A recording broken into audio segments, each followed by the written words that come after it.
pretty saddening, and I'm included in this, is how people follow the crowd and are afraid to stand out from the crowd.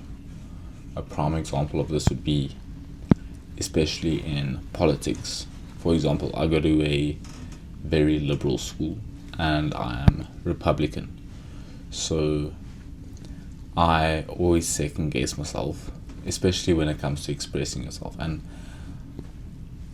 I'm not saying that, you need to express every single view that you have, but when it comes to someone in class saying something that you totally disagree with, you choose not to respond to it because you are afraid. You're just afraid of any sort of repercussions or backlash. And something that just came to me would be, I was sitting in history class and there were these two girls sitting behind me, and this was the day after Charlie Kirk got executed, and they were bashing him, oh, he was a fascist, oh, he was a Nazi.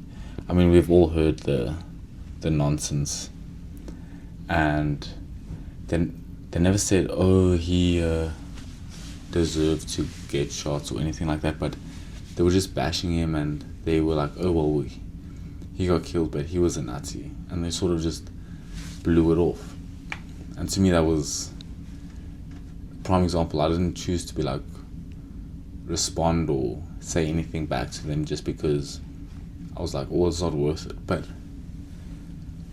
it is kind of worth it at the end of the day, because how can somebody express their views and I feel like I can't, and I just feel like it's just wrong.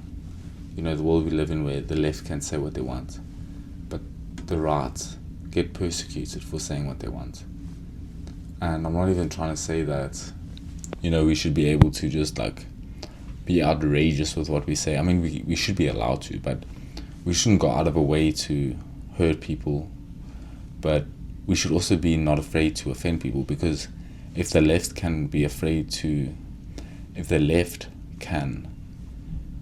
risk offending the right, why can't the right risk offending the left?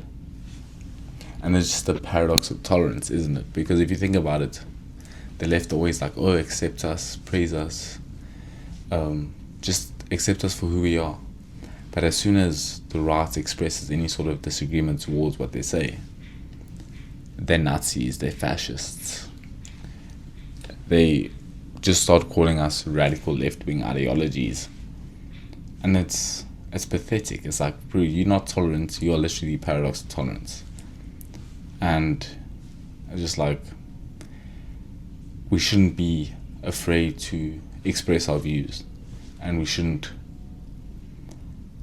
just be able to speak our minds freely without any sort of repercussions. And for me, the only country in the world that is left, first world country that is left in the world where you are legally allowed to express yourself, is the United States. England or the UK doesn't. I mean, you get jail time for expressing your political beliefs if it does not align with the ideologies of the government, which is an absolute atrocity. That is literally what the first, like, so many people have given their lives to live in a free country in the past. Like literally in the 1900s, like millions of people died to fight communism and to fight like the Nazi regime, because you weren't allowed to say what you want. They were obviously doing atrocities as well. But look how the West is turning into. Like, we are turning into the people we fought against, our ancestors fought against, and it needs to be stopped. It really, really needs to be stopped.